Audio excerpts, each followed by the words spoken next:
يوم تبدل الأرض غير الأرض والسماوات وبرزوا لله الواحد القهار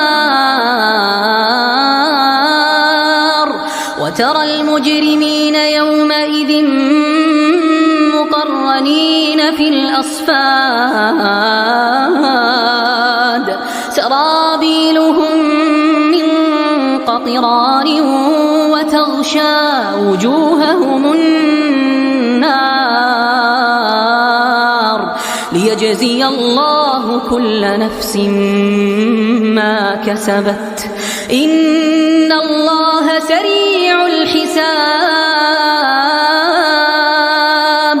هذا بلاغ للناس ولينذروا به وليعلموا